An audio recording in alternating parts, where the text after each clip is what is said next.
Tanabata Monogatari, the Star Festival Story. Once upon a time, there was a great god named Tente, or the Emperor of Heaven, who ruled over the twinkling stars of the nightly sky. Tente had an only daughter named Orihime, or the Weaver Princess, who was so adorable that she was the apple of his eye. Orihime lived on the western bank of the Milky Way, spending her days weaving at her loom. The Ama no Hagoromo, or the heavenly robe she wove, was as beautiful as the cloud at sunrise, a magnificent masterpiece that shone in 5 brilliant colors, reflecting the changing of the seasons. Day in and day out, Orihime sat at her loom, working so tirelessly for the gods that she did not even have the time to care for her own appearance. Watching his daughter work so tirelessly, Tente suddenly became worried.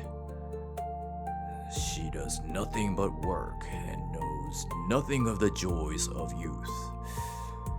It is about time I find her a suitable partner. Looking across the vast night sky, Tente found a young man named Hikoboshi living on the eastern bank of the Milky Way. He was a cowherd who tended to the Tengu, or the heavenly cows, ridden by the gods. He was a remarkably earnest young man who worked tirelessly every day without a break, leading his cows and plowing the fields, even if it meant getting covered in mud. That young man will surely cherish Orihime. Brought together by Tente, the two were drawn to each other's sincere nature. They fell in love in the blink of an eye and became husband and wife. Their life together as a married couple was wonderfully happy. However, because they loved each other so deeply, things slowly began to go awry. I want to stay with Orihime again today. Taking care of the cows can wait until tomorrow, Hikoboshi would say. Talking with Hikoboshi is so wonderful that I just can't bring myself to sit at the loom, Orihime would reply. The two of them began to spend all their days together by the banks of the Milky Way, chatting and playing the koto, or the Japanese harp, and simply enjoying themselves. Because Orihime stopped weaving cloth, the garments of the gods faded and became threadbare, and the beautiful clouds disappeared from the sky. Because Hikoboshi neglected his duties, the heavenly cows grew terribly thin and wandered freely all over the Milky Way, running the fields of heaven. At this, the other gods were deeply troubled and came to complain to Tente. At first, Tente gently warned them, but when the two showed no signs of changing their ways, he finally lost his temper. How dare you forget your duties and idle your time away! I forbid you from ever seeing each other again!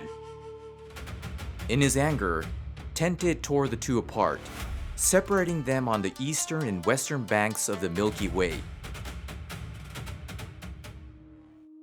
It was a vast and deep river of stars. Though they could see the small figure of their beloved on the opposite bank, their voices could not be reached. Orihime's sorrow was incredibly deep. She collapsed onto her loom and wept continuously day after day, her body racked with sobs. Hearing his daughter's cry echoing every day, Tente's heart ached as well. Even though he had been the one to punish her, it was deeply painful to watch his beloved daughter in such profound grief. Tente gently spoke to Orihime. Orihime, weep no more. If you weave with all your hearts as you did before, and if Hikoboshi earnestly tends to the cows, I will allow you to meet just once a year, on the night of July 7th. Hearing these words, Orihime gasped and raised her head. To be able to meet Hikoboshi once a year? From that day on, the two of them began to work as if they had been reborn. With the hope of the day I can see him again as her emotional support, Orihime began to weave cloth that was even more beautiful and radiant than before. Hikoboshi too, wanting to show Orihime how responsible he had become, raised the cows splendidly and restored the heavenly fields to a lush, vibrant green. And then came the long-awaited night of July 7th. Tente kept his promise and set a small boat afloat on the Milky Way. Carrying a year's worth of longing in their hearts, the two crossed the river of stars, clasped each other's hands tightly, and rejoiced in their reunion. Even if it rains on this day, causing the water of the Milky Way to rise so high that the boat cannot be launched, there is no need to worry.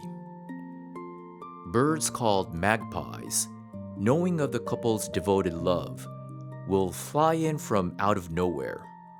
Spreading their wings wide, they will form a bridge of birds across the Milky Way.